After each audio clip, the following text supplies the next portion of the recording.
Em meio às brumas da floresta, sob a lua cheia com as suas vestes brancas, cabelos e barba comprida, um senhor levanta sua foice e sacrifica um ser humano. O altar se enche de sangue. Quem foram os druidas? Os druidas foram os xamãs da Europa. Essa seria a resposta curta, mas nós temos uma resposta um pouco mais complexa. Os druidas eram os grandes líderes espirituais dos povos celtas. Esse povo não era unificado, eram várias tribos que existiam na Europa no período pré-cristão e até boa parte do período cristão, ou seja, até boa parte da Idade Média. Pelos celtas serem extremamente ligados à natureza e serem dotados de uma sabedoria ancestral, eles tinham uma visão animista de mundo. Para eles tudo tinha vida e espírito. Assim como lá no Egito Antigo, os hermetistas já estudavam que tudo tinha vida e espírito. Ou seja, não só os seres humanos, mas também os animais, as árvores, os minerais e também os conjuntos dessas coisas, como por exemplo um conjunto de árvores que formam uma floresta tinha um espírito próprio, um conjunto de elementos que formam uma montanha também tem um espírito próprio, assim como um povo, um rio, enfim, os espíritos estavam por tudo. A utilização de caldeirões mágicos para feitiços também é uma prática celta, pois o caldeirão era um dos principais elementos que esses grandes magos utilizavam. O uso de elementos da natureza, como carcaças de animais mortos,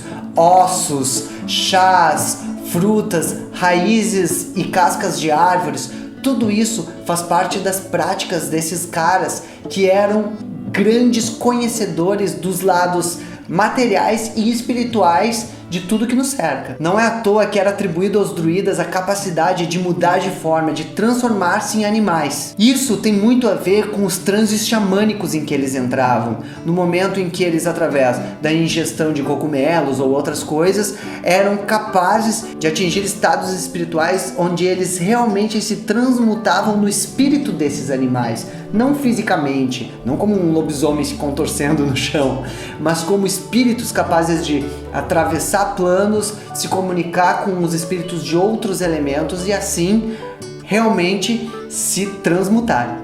Dizem que os celtas recebiam favores da natureza e a conheciam como nenhum outro povo na sua época e lugar. E muitos tinham medo de confrontar os druidas, mesmo que os druidas não utilizassem nenhuma arma, ou utilizassem no máximo as suas pequenas foices de ritual. Isso porque eles eram capazes de influenciar tempestades, fazer animais agirem de acordo com a forma com que eles queriam que agisse. Isso só era possível por causa dessa comunicação profunda que eles tinham entre o mundo espiritual e físico.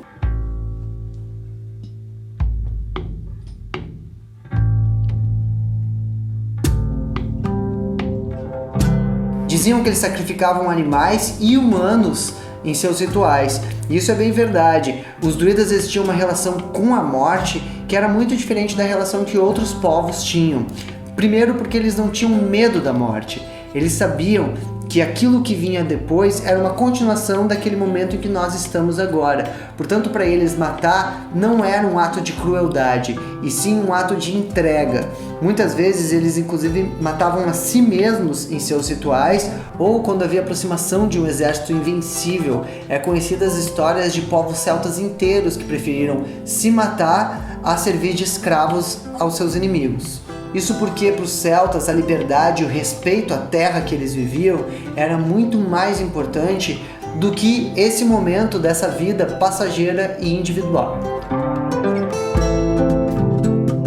Boa parte da bruxaria moderna e também da bruxaria antiga vem dos celtas, porque conforme a religião celta foi sendo sufocada pela expansão do cristianismo, essas práticas acabaram ficando mais nos núcleos familiares, relegados ao que depois vieram a se chamar bruxaria. E também durante o renascimento da bruxaria do século XX, foi logo aí, nos celtas, que boa parte dos pesquisadores, dos criadores dessa bruxaria moderna foram beber. Então você vai reconhecer diversos costumes e práticas celtas quando estiver estudando bruxaria. Por exemplo, a celebração dos sabás da roda do ano. Eram todos festivais que eram praticados pelos celtas também. Então, se você quer cada vez estar mais conectado e presente na cultura desses grandes xamãs europeus druidas, você tem que olhar para todas essas coisas que tem a ver com a natureza dentro da bruxaria, com tudo que tem a ver com honrar a Mãe Lua e o Pai Sol, que tem a ver com conversar com a natureza, que tem a ver com olhar para os animais e ver o espírito que existe neles, o espírito deles em nós também. A gente pode sim ir da ponta à raiz dessa grande árvore céltica, que é esse pensamento mágico, animista, e se conectar cada vez mais com essa energia dos druidas.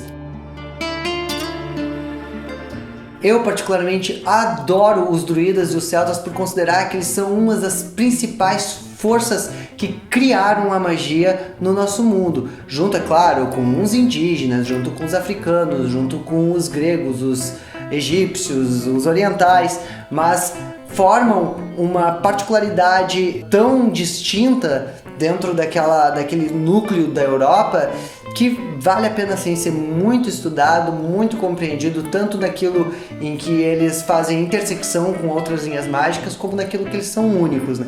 Com o tempo, conforme a gente vai estudando todas essas linhas, a gente começa a entender que todos são simplesmente visões de uma única verdade, desse mundo que nós temos, que é sim animista e é sim multiplanar. Então, vamos continuar estudando magia e no futuro aqui nós vamos trazer outros povos, outros grandes mestres da magia. Logo faremos inclusive um vídeo falando da diferenciação entre os termos bruxo, mago, feiticeiro, xamã e por aí vai. Fiquem aí, curtam a nossa página, curtam o vídeo e até a próxima.